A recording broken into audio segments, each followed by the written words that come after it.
तो मित्रों तमाરું સ્વાગત છે। હું છું મહેશ સામરિયા, તમારું સ્વાગત કરું છું આપણા ચેનલ પર। આજે આપણે ધોરણ 9 ના મારા વહાલા વિદ્યાર્થીઓ માટે તમારા માટે છે મોસ્ટ આઈએમપી પ્રશ્નો ગણિતના, એટલે મોસ્ટ આઈએમપી દાખલા।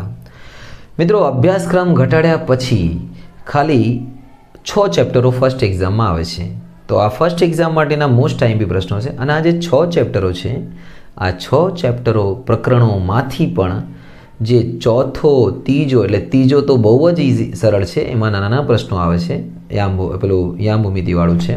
ચોથો અને પાંચમો યુક્લિડની ભૂમિતિ, એ બી બહુ નાના નાના પ્રશ્નોવાળો છે। આ 3 ચેપ્ટરોમાં તો વધારે દાખલા આવવાના જ નથી, પહેલો, બીજો અને છઠ્ઠો। અને છઠ્ઠામાંથી બી તમારે જે ચેપ્ટર છે રેખાઓ, એમાંથી પ્રમેય તૈયાર કરવાના, એ પૂછાશે। અને આકૃતિવાળા દાખલા કયા પૂછાશે, આ પૂછાઈ શકે છે, બધા હું તમને ટીક કરાવી દઉં છું। એટલે આપણો જે પહેલો ફોકસ હશે એ હશે પહેલા અને બીજા પર, એમાંથી મોસ્ટ ઓફ પૂછાશે તમારો 50 માર્ક્સનું પેપરમાંથી 30 માર્ક્સનું, 25 માર્ક્સનું તો તમને એમાં મળી જશે। તો આપણે પહેલા બીજાથી જ સ્ટાર્ટ કરીશું। મારી પાસે ગણિતની એક નવી નક્કોર ચોપડી છે, તમારા જ અત્યારે જ આ વર્ષની, તો તમે બી આવી જ ચોપડી લઈ લો, ના જૂની બી ચાલશે, નવી બી ચાલશે। અને નવી હશે તો સારું એ છે કે ભાઈ દાખલાઓ પ્રમાણે આવી જશે, અને જૂની હશે તો ચેક કરી લેજો। તો ભાઈ ચેપ્ટર નંબર 1થી સ્ટાર્ટ કરીએ। જો મિત્રો જેટલા બી દાખલા હું તમને ટીક કરાવું છું એ બધા તમારે એક ચોપડામાં ગણી નાખવાના ભાઈ। મોસ્ટ ઓફ તમે એક્ઝામ માટે તૈયાર થઈ જશો। નાના પ્રશ્નો અલગથી તૈયાર કરવા પડશે, છતાં આમાં બી ટીક કરાવી દઈશ, પણ દાખલાઓ તમને આ બધા મળી જવાના છે। ઓકે, તો લેટ્સ બિગિન। પરીક્ષામાં જોરદાર પરફોર્મન્સ થવાનું છે તમારું, આટલું તૈયાર કરી લો ભાઈ। મહેનત તો કરવી પડશે, જો મહેનત કર્યા વગર ના થાય। કોઈ જ કોકાકોલા પેપ્સી નથી પીવડા દીધું આવડી ગયું, પ્રેક્ટિસ મેક્સ મેન પરફેક્ટ। તો પહેલા ચેપ્ટરમાં સ્ટાર્ટિંગ કરીએ ઉદાહરણ 1 નાના પ્રશ્નો માટે। સ્વાધ્યાય 1.1માં પ્રશ્ન 1, 2, 3, પછી સ્વાધ્યાય 1.2માં પ્રશ્ન 2 અને 3 લખેલું બી મળી જશે તમને। પછી ભાઈ મેરે ભાઈ સ્વાધ્યાય 1 ઉદાહરણ 7, 8 અને 9, પછી છે ભાઈ 1.3માં પ્રશ્ન 3, જેના 3 દાખલા એમપી છે, પ્રશ્ન 8, પ્રશ્ન 9 1 માર્ક્સ માટે કામમાં આવશે, ઉદાહરણ 12, 14, ઉદાહરણ 15, 1.4ની વાત કરીએ તો ક્વેશ્ચન નંબર 4, પાંચમાનો બધા ગણો પાંચમાના, અને આગળ છે સ્વાધ્યાય ઉદાહરણ 20, અને છેલ્લે સ્વાધ્યાય 1.5માં પ્રશ્ન 2 અને પ્રશ્ન 3 આખું ગણી નાખવાનું। પહેલું ચેપ્ટર વારંવાર પ્રેક્ટિસ કરો, જેથી તમને દાખલાઓ ભૂલી ના જાઓ, બરાબર છે? નહીં તો ખાલી ખોટા પ્રોબ્લેમ થશે શું ભાઈ। અને આવી જઈએ પ્રકરણ 2 બહુપદીઓ। ભાઈ આ ભાઈ ઢગલો માર્ક્સમાં પૂછવાનું છે, કે આમાં બી બહુ બધા દાખલાઓ છે। તો બહુપદીઓની અંદર તમને સ્ટાર્ટ કરીએ આપણે પહેલાં ચેપ્ટર નંબર સ્વાધ્યાય 2.1ની અંદર પ્રશ્ન 3 અને 5, આ તમારો 1 માર્ક્સ માટે છે, કારણ કે આમાં નાના પ્રશ્નો છે। આમ તો 1 માર્ક્સનું મેં કીધું નતું, પણ તો બી આવી જશે ઘણા બધા પ્રશ્ન। સ્વાધ્યાય 2.2 આગળ વધીએ તો 2.2માં ક્વેશ્ચન 3માં ત્રીજો, ચોથો અને 1 મિનિટ બકા।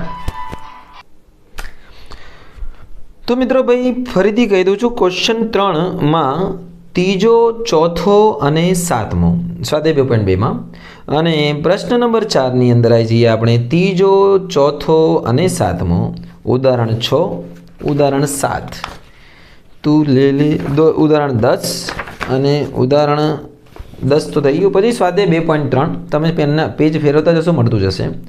પ્રશ્ન 3 આખો, ક્વેશ્ચન 4 એની અંદર ક્વેશ્ચન 4ની અંદર બીજો અને ત્રીજો સારો પ્રશ્ન છે। પ્રશ્ન 5માં મારું તો કેવું છે બધા 4 ગણી નાખો, પણ છતાંય પહેલો, ત્રીજો અને ચોથો, ચલો 4 પ્રશ્ન 5 આખો 4 ગણી નાખજો। ઉદાહરણ 11, ઉદાહરણ 12, ઉદાહરણ 13, ઉદાહરણ 15, ઉદાહરણ 16, ઉદાહરણ 17। તમે કહેશો સાહેબ દાખલા જ વધારે છે, ભાઈ દાખલા વધારે છે, પણ મેઇન દાખલા જ આ છે। તમે આ ગણશો તો જ મેળ પડશે ભાઈ, નહીં તો એવું ના વિચારતો કે 10 દાખલા તમને આપી દે એ જ પેપરમાં પૂછાઈ દે, એવું નહીં। ઉદાહરણ 18, ઉદાહરણ 19 આ દાખલાની બરોબર પ્રેક્ટિસ કરવાની છે।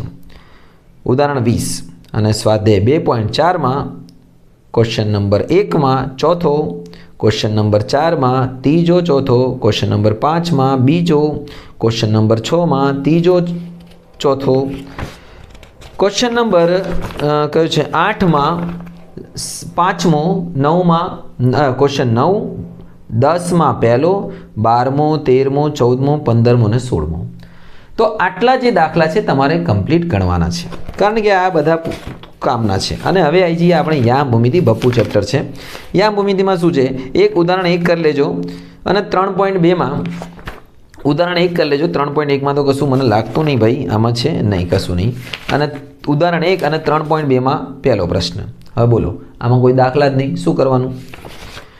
પછી આવી જઈએ ચોથા ચેપ્ટર ઉપર. ચોથા ચેપ્ટરમાં આવી જાઓ તમે. 4.1માં પહેલો અને ક્વેશ્ચન 1 પહેલો બહુ પૂછે છે આ લોકો, નોટબુકની કિંમતવાળો.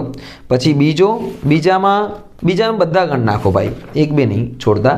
ઉદાહરણ 3 અને 4.2માં પહેલો પ્રશ્નનો એક જ છે પહેલો. પછી બીજામાં બીજો ગણી લો અને ત્રીજો ગણી લો.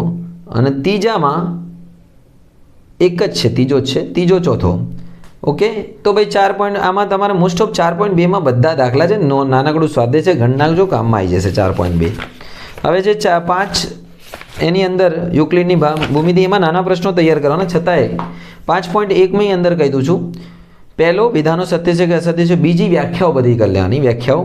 અને ચોથો પ્રશ્ન એ બી સાબિત કરવાળો પૂછે છે, ચોથો અને છઠ્ઠો. પતી ગયું, વિચાર કરો. અને છઠ્ઠો આવી જઈએ, જેમાં છઠ્ઠામાં દાખલા થોડાક હશે.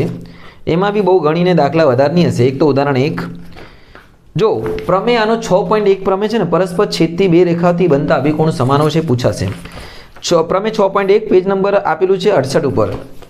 અને ઉદાહરણ 1 પછી સ્વાધ્યાય 6.1માં પહેલો, બીજો, ત્રીજો, ચોથો અને છઠ્ઠો. ઉદાહરણ 4, ઉદાહરણ 6 અને 6.2માં પહેલો, બીજો, ત્રીજો, ચોથો. આટલા દાખલા કરી લેશો તમે, ઓછા છે વધારે નહીં, એક દાડાનું કામ છે.